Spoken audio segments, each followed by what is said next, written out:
This is Mark Levin. I'm the general manager and founding owner of MES Mining, which is part of Mining and Environmental Services.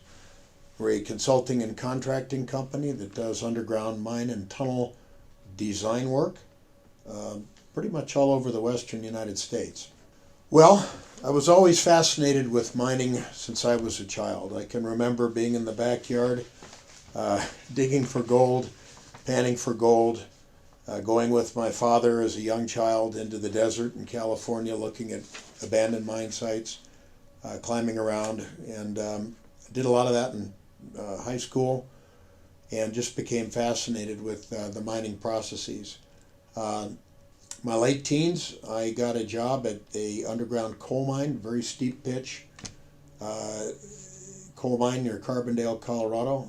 In that mine, I started out as a green hat miner and worked my way up to mechanic, electrician, mechanic boss, shift superintendent, running a whole crew of guys.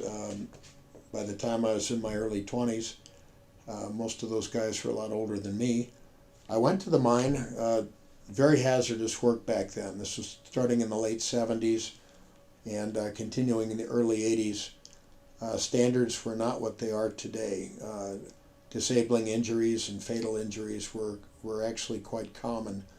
But I worked at Snowmass Coal, I worked at Mid-Continent Resources, I worked at a small silver mine, and a lot of those circumstances were very heavy manual methods. We had slushers, jacklegs, road headers, locomotives, all kinds of equipment. But a lot of hard work, and I've always been a person that appreciated hard work. In any case, I started this company in 1995. I had a hiatus from the mining industry where I went to the Colorado School of Mines and picked up an engineering degree, and then continued graduate work and got both a mining engineering and a ecological engineering degree. Later, 1995, I started this company on literally a shoestring. In those days, I'd like to say we were welding nickels together to make dimes. It was that tight. Now we're a fairly decent sized company. We do large government projects that are in the 50 to 100 million range. And a lot of those projects are projects where we are part of the design team, or in fact are the responsible designer as well as the constructor. What does a day in my life look like? Well, it depends. Those can be quite varied.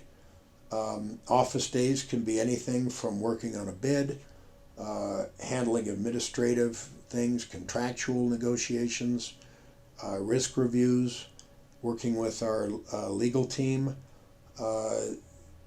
dealing with design issues, on the phone with clients, stakeholder and client meetings at our office or their office, meetings with our technical staff and our sub-consultants that do some of our design work, geotechnical consultants, civil structural, people like that. Field days, I do get out in the field. I make a point of getting to every job site a minimum of once a month or more frequently. I like the client interaction. Generally, I'll meet with the project crews, I'll meet with our project manager and superintendent, I'll meet with each of the miners if possible, try to stay around at least a couple days and encourage people to talk to me.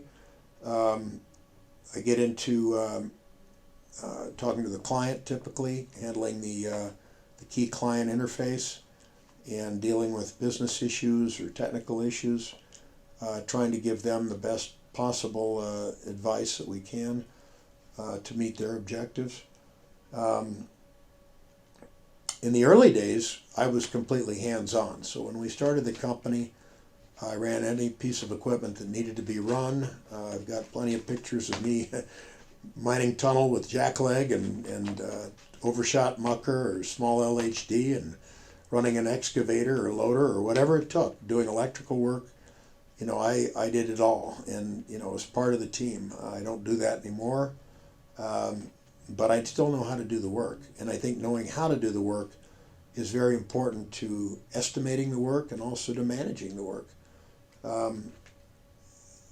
The For me, most interesting personally are projects where we're part of the essentially not just a contractor, but also in a consulting or design or advisory role, helping the project sponsor, the mine owner, sponsoring agency, whoever it may be, to meet their objectives, to find alternatives, evaluate the pros and cons and the risks and potential opportunities that go with those alternatives.